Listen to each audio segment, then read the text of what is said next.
कहता है कि एक मेंबर भी डिवीजन मांगे तो आपको डिवीजन देनी पड़ेगी। आपने वो नहीं दिया, तो क्यों नहीं दिया ये तो प्रोटेम स्पीकर ही बता सकते हैं। मैं आपको औपचारिक तौर से कह रहा हूं, हमने डिवीजन नहीं मांगा।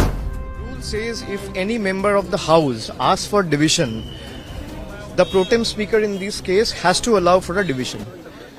You can clearly see and hear from the footages of Lok Sabha that several members of the opposition camp has sought a division and asked for a division to put the motion to vote. And the motion was adopted without putting the motion to vote. This is a clear testament to the fact that the ruling dispensation here in the case is the BJP doesn't have the numbers. This government is running without the numbers. It's illegal, immoral, unethical and unconstitutional.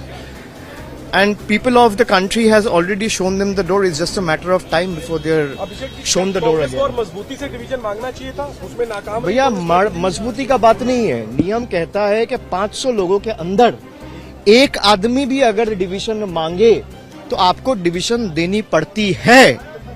ये नियम है।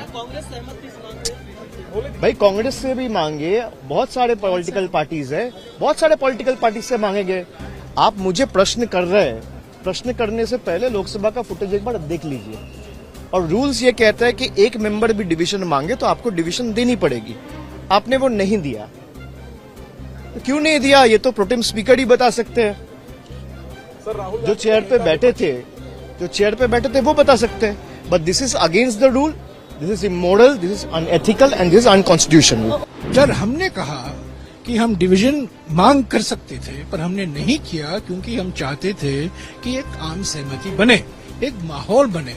राहुल जी का भाषण भी अगर आप सुनेंगे, वही तो इसी भावना के साथ उन्होंने अपना भाषण दिया कि हम आपको सहयोग करेंगे, हमारी आवाज को आप मौका दीजिए, हमारी आवाज को मत दबाइए, हम भी चुनकर आए हैं, हमें भी जनादेश मिला है। तो इस माहौल में हमने डिवीजन मांगना हमने उचित नहीं समझा। लेकिन लोकसभा अध्यक्ष से लेके और केजरी बेंच के सांसदों ने भी इमरजेंसी का जिक्र किया। यहाँ बाहर प्रोटेस्ट हुआ और अंदर तो लोकसभा अध्यक्ष ने माननीय स्पीकर ने जो कहा है उस पर मैं कुछ टिप्पणी नहीं करूंगा, वो उचित भी नहीं है, तो उस पर मैं कुछ नहीं कहूंगा।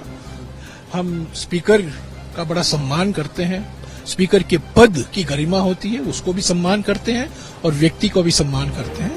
आज बिरला जी चुनकर आए हैं, अच्छे हैं, उनको हमारी शुभकामनाएं हैं। मैं उन्होंने जो कहा है उन पर मैं कुछ नहीं कहूंगा। सांसदों ने डिवीजन मांगा था पर डिवीजन दिया नहीं, हमने नहीं मांगा।